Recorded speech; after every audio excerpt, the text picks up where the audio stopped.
வணக்கம். இப்போ லேட்டஸ்ட்டாக பார்த்தேன், மதுரையில் ஒருத்தவன், அவன் யாருன்னு தெரியல, உமாபதி அப்படின்னு சொல்லிட்டு பிசியோதெரபி டாக்டர் திவாகரை பற்றி தப்பாக பேசியும், அது மட்டும் இல்லாமல் பிசியோதெரபி சிகிச்சை முறைகளை தப்பாகவும் அந்த உமாபதின்றவன் பேசியிருந்தான். அவனுக்கு பக்கவாதம் வந்தால் அவனுக்கு தெரியும் பிசியோதெரபினா கைகால் அமுக்கிறதா அப்படின்னு. திருப்பி சொல்ல வரை உமாபதி எச்சரிக்கிறேன், என்னை பற்றி பொது கருத்துக்களை பேசி தேவையில்லாமல் மருத்துவத்துறை இழுத்துனா உனக்கு என்ன தெரியும்? உமாபதி நீ யார்? நான் நினைக்கிறேன் 5க்கும் 10க்கும் பிச்சை எடுக்கிறேன்னு நினைக்கிறேன் நீ மதுரைக்குள்ளே. இங்கேருந்து மெட்ராஸில் போய் அதில் அந்த சேனல் என்னை வச்சு இன்டர்வியூ எடுத்து கம்மியான காசில் அந்த பையனுக்கு நான் கொடுத்தேன். ஓகேங்களா? ஒரு யூடியூப் சேனலில் அவனும் பார்த்திங்கன்னா அறிவே இல்லாமல் அவங்க ஃபேமஸ் ஆகணுன்றதுக்காக இவனை வச்சு எடுத்திருக்காங்க.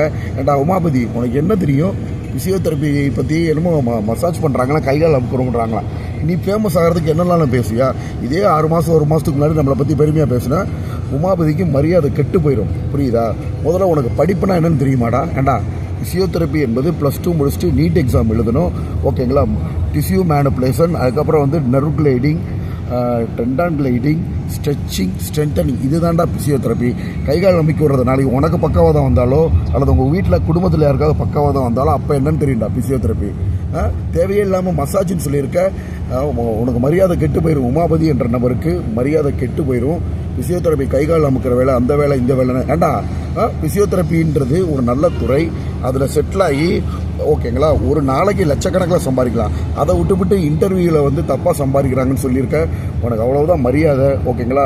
நல்லா தெரிஞ்சுக்கோங்க பொதுமக்களை, பிசியோதெரப்பி நல்ல துறை. இதில் நிறைய வருமானம் செய்யலாம். இதுலேயே நல்லா வருமானம் செஞ்சு பெரிய லெவலுக்கு வரலாம். ஓகேங்களா? ஒரு நோயாளிக்கு கம்மியாக ஃபீஸ் வாங்குறது 500 ரூபா. ஒரு நோயாளிக்கு வாங்கினா ஒரு நாளைக்கு 10 நோயாளியை பார்த்தோம்னா ஒரு நாளைக்கு 5000 ரூபா கிடைக்கும். அது நேர்மையான உழைப்பு. ஓகேங்களா? ஸோ நோயாளிகளோட வருமான சூழ்நிலை, அதாவது பொருளாதார சூழ்நிலையை கொண்டு நாங்கள் எல்லாருக்கும் கம்மியாக வாங்குகிறோம். அது மட்டும் இல்லாமல் பிசியோதெரப்பி சிகிச்சை முறைன்றது மசாஜ் கிடையாது. நல்லா தெரிஞ்சுக்கோங்க. Tissue manipulation, muscle manipulation. அதாவது வேணும்னே உமாபதி அவன் என்ன தொழில் பார்க்குறான்னு எனக்கு தெரியல.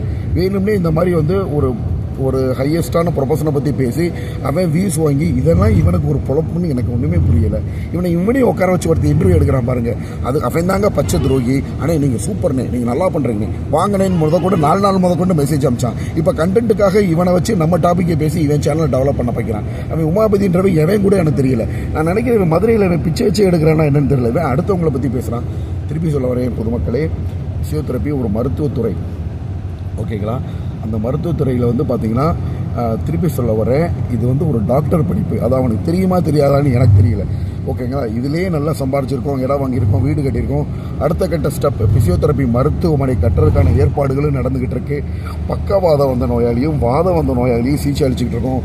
உமாபதியோ அல்லது அவங்க குடும்ப உறுப்பினருக்கோ பக்கவாதம் படுத்து படிக்க ஆனாமல் அப்போ போய் பிசியோதெரப்பி சிகிச்சை அளிக்கிறப்ப அது மசாஜா சிகிச்சைன்றது அவனுக்கு தெரியும். திருப்பி சொல்கிறேன், எச்சரிக்கை செய்கிற உமாபதியை, இந்த மாதிரி கீழ்த்தரமாக பேசினேன்னா பிசியோதெரப்பி சங்கங்கள் மூலியமாக திருப்பி சொல்கிறேன், சிகிச்சை முறையை பற்றி தப்பாக பேசினேன்னா உன் மேலே நாங்கள் கடுமையான ஆக்ஷன் எடுப்போம். உனக்கு அவ்வளவுதான் மரியாதை. ஏண்டா உனக்குலாம் என்ன தெரியும்? திருப்பி சொல்ல வர்றேன், உனக்கோ அல்லது உன் பிள்ளைங்களுக்கோ அல்லது உன் மனைவிக்கோ பக்காவாதம் வந்துச்சுன்னா அப்போ பிசியோதெரப்பி டாக்டர்ஸ் சிகிச்சை அளிப்பாங்க. அப்போ அது மசாஜா சிகிச்சையான்றது உனக்கு தெரியும். மரியாதை கெட்டு போயிடும் தேவையே இல்லாமல் சிகிச்சை முறைகளை பற்றி பேசுகிறேன்னா. ஓகேங்களா? திருப்பி சொல்ல வர, இது 5 வருஷம் படிப்பு.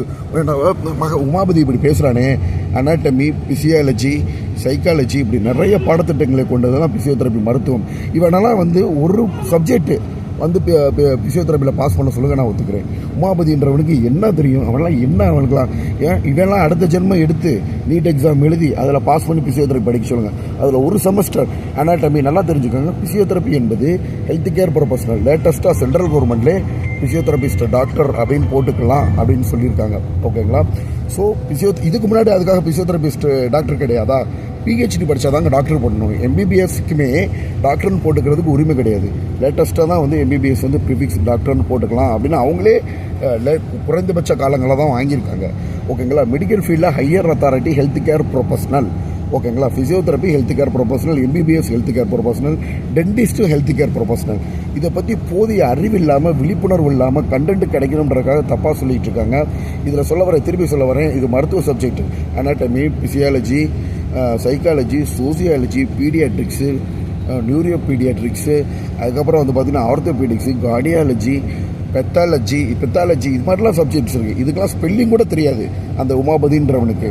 ஸோ அவனுக்கு மரியாதை கெட்டு போயிடும். திருப்பி சொல்ல வரேன், படிப்பு என்னென்னு தெரியாமல், அறிவே இல்லாமல். இவனுக்கு அறிவு இருந்திருந்தால் நான் டாக்டருக்கு படிச்சிருக்கலாம்ல. ஃபிசியோதெரபி என்பது மருத்துவ படிப்பு, இதிலே நிறைய சமாளிக்கலாம். ஓகேங்களா? ஸோ இதை விட்டுட்டு இந்த தள்ளியில் சம்பாரிச்சிட்டு இருக்கேன் தர்பூசணி மெட்ராஸில். திருப்பி சொல்ல வரேன், நான் எதிர்பார்க்கவே இல்லை. மக்கள் கொடுத்த அன்பு ஆதரவுனால தான் நான் இன்டர்வியூ கொடுக்க ஆரம்பித்து இது பண்ணது. ஒருத்தர் வளர்ந்து வர்றான்றதுக்காக பொறாமையிலையும் கண்டென்ட்டுக்காக கண்டதையும் பேசுகிறாங்க பாருங்கள். இவனுங்கெல்லாம் வாழ்க்கையில் எப்படி உருப்படுவானுங்கன்னு தெரியல. ஸோ பொதுமக்களே விழிப்புணர்வு வாங்க. திருப்பி சொல்ல வரேன், ஃபிசியோதெரபி என்பது டாக்டர் படிப்பு. ஆக்சுவலாக இது ஒரு டாக்டர் படிப்பு. நீட் எக்ஸாம் கொண்டு வந்துட்டாங்க. ஃபிசியோதெரபி என்பது மசாஜ் கிடையாது. ஃபிசியோதெரபி என்பது திருப்பி சொல்ல வரல, நரம்புகளை ஸ்ட்ரெச்சிங் செய்யும். Nerve stretching, nerve mobilisation, gliding, அதே மாதிரி tissue manipulation, tissue gliding, proper safety, neuro muscular facilitation, இதெல்லாம் என்னன்னே இந்த உமாபதின்றவனுக்கு தெரியாது. அவன் கண்டிப்பாக சொல்கிறேன், கண்டென்ட்டுக்காக ஒரு பற்றி தப்பாக பேசுகிறவனுக்கு அவனுக்குன்னு சில வியாதிகள் வரும், உபாதைகள் வரும். அப்போ அவனை சிகிச்சை அளிக்க போகிறப்ப அவனுக்கு அப்போ தெரியும், ஆகா இந்த துறையை பற்றி இப்படி பேசிட்டேன்னு. இவனே உட்கார வச்சு ஒருத்தர் பேட்டி எடுக்கிறான். அவெல்லாம் பச்சை த்ரோயிங்க, ரொம்ப கம்மியான காசில் அண்ணாண்டேன்னு சொல்லிட்டு என்ன இன்டர்வியூ எடுக்க சொல்லி என்னையவே தப்பாக பேசுகிறான். ஓகேங்களா? ஸோ இது பொதுமக்களோட விழிப்புணர்வுக்காக.